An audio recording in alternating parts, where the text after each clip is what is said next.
আজকে গণভোট এবং নির্বাচন একই সঙ্গে অনুষ্ঠিত হবে, কিন্তু আমার শঙ্কা জাগে যে গণভোটের জন্য যে 4টি প্রশ্ন দেওয়া হয়েছে, এই 4টি প্রশ্ন জনগণের কাছে কতটা বোধগম্য হবে, কতটা তারা বুঝতে পারবে এবং সেই উপলব্ধি থেকে তারা হ্যাঁ বা না ভোট দেবেন, এই ব্যাপারে আমার যথেষ্ট সন্দেহ আছে।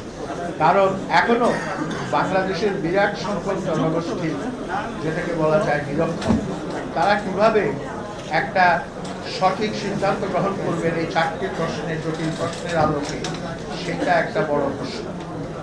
তাই আজকে যেটা প্রয়োজন সেটা হচ্ছে রাজনৈতিক একতা এবং যারা দেশকে ভালোবাসে তাদের একতা, এবং 24শে জুলাই অভ্যুত্থানের পর যে দূরত্ব এই জুলাইয়ের শক্তিগুলোর মধ্যে তৈরি হয়েছে, সেই দূরত্ব হ্রাস করতে হবে এবং দেশের জন্য কাজ করতে হবে এবং দেশে গণতন্ত্র প্রতিষ্ঠার জন্য একটা হতে হবে।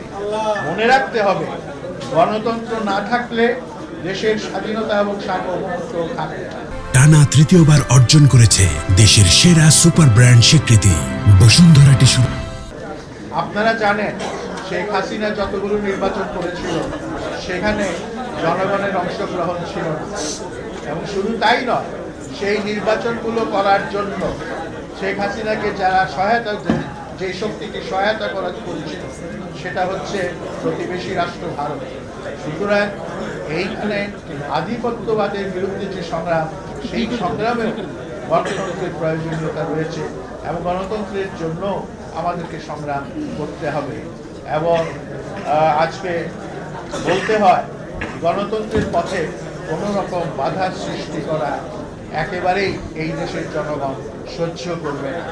কাজেই যারা যারা দায়িত্বে আছেন তাদের আজকে আগামী নির্বাচনটা যাতে সুষ্ঠুভাবে অনুষ্ঠিত হয়, স্বাভাবিকভাবে অনুষ্ঠিত হয়, এর পথে যাতে কোনো রকম বাধা বিপত্তি না থাকে, সেই ব্যবস্থা নিশ্চিত করাই হচ্ছে তাদের দায়িত্ব। আমি এই অন্তর্বর্তী সরকারের যারা প্রধান আছেন, প্রফেসর ইউনূস, তার প্রতি আহ্বান জানাবো, আপনি যে ঘোষণা দিয়েছেন ফেব্রুয়ারিতে নির্বাচন করার, সেই ঘোষণা যাতে সার্থক হয় এবং সেই ঘোষণা মোতাবেক যাতে নির্বাচন অনুষ্ঠিত হয়, তার জন্য প্রয়োজনীয় ব্যবস্থা গ্রহণ করুন।